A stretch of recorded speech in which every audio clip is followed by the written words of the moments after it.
ဒိုင်မွန်900လေးနဲ့ Aspirant Skin တကောင်ရမယ်ဆိုတာဖြစ်နိုင်မှာမလားအားလုံးပဲမင်္ဂလာပါ AMD Game Show ကနေပြီးတော့ကြိုဆိုလိုက်ရပါတယ်ပြန်မလာတာကြာပြီဖြစ်တဲ့ Aspirant Skin Event ကတော့ Advanced Server မှာရောက်နေပါပြီဒီ Event မှာထူးခြားတာက Drone နေရင်နဲ့ Collector Skin ထားပေါက်တက်တာမလို့လူတိုင်းဝင်ပြီးတော့ဖောက်တက်ကြတာပါသတင်းတွေကတော့နောက်လဇွန်လ26ရက်နေ့မှာလာမယ်လို့သိရပါတယ် Event မှာပါမယ့် Skin တွေကတော့ Aspirant 2.0 က Ruby Angela နဲ့ Aspirant 3.0 က Chang'e Leslie တို့ရဲ့ skin တွေပါပဲ Aspirant 1.0 skin တွေကတော့ revamp ပြန်လုပ်မှာမလို့ပါမလာသေးပါဘူး event ရက်ကတော့စုစုပေါင်း32ရက်ကြာမယ်လို့သိရပါတယ် price pool ထဲမှာဆိုလို့ရှိရင် Aspirant skin တွေအပါအဝင် collector skin တွေ lucky box epic skin တွေပါပါလိမ့်မယ် one draw ကို diamond 210ကုန်ကြမှာဖြစ်ပြီးတော့10 draw တော့ diamond 2100ကုန်ကြပါလိမ့်မယ် daily discount နဲ့ဆိုလို့ရှိရင်တော့ one draw ကို diamond 105လုံးပဲကြာတင်မှာဖြစ်ပါတယ်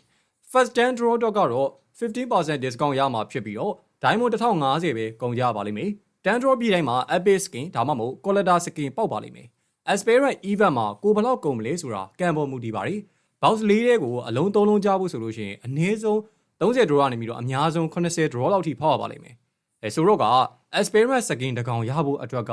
ကံရမ်းကောင်းရင်30 draw မှာရလိမ့်မယ်။ကိုကကံဆိုးတယ်ဆိုလို့ရှိရင်တော့80 draw လောက်မှာရပါလိမ့်မယ်။ပလေယာအများစုကတော့50 draw pattern နဲ့ပေါက်ကြရများပါတယ်ဗျ။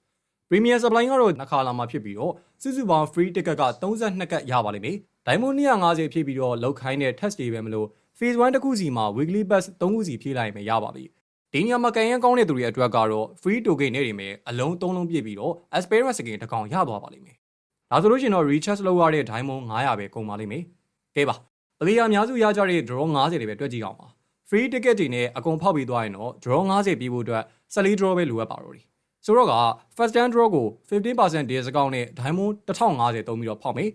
40 draw pattern နဲ့ရမယ့်သူတွေကတော့ဒီနေရာမှာ Aspirant skin ရပါလိမ့်မယ်ကျန်တဲ့ draw လေးခုကိုတော့ daily discount နဲ့ဖောက်လိုက်ရပါပြီအဲ့ဒီအတွက်လည်း diamond 400ကျော်ပဲထပ်ပြီးတော့ကုန်ပါလိမ့်မယ်ဒါဆိုလို့ရှိရင်တော့ draw 50ပြည့်ပြီးတော့ player အများစုရတဲ့ pattern ဖြစ်တဲ့50 draw pattern နဲ့ Aspirant skin ကိုပိုင်ဆိုင်ရမှာပဲဖြစ်ပါတယ် draw 50အတွက်ကိုတွက်ချက်ကြည့်မယ်ဆိုလို့ရှိရင် diamond 1900လောက်ကုန်ကြပါလိမ့်မယ်draw 50နဲ့မပေါက်လို့ diamond ထပ်ပြီးတော့လိုက်ရမယ်ဆိုရင်လည်းပဲ draw 60လောက်ကို diamond 3900 draw 80ကိုတော့ diamond 9900လောက်ပဲကုန်ပါလိမ့်မယ်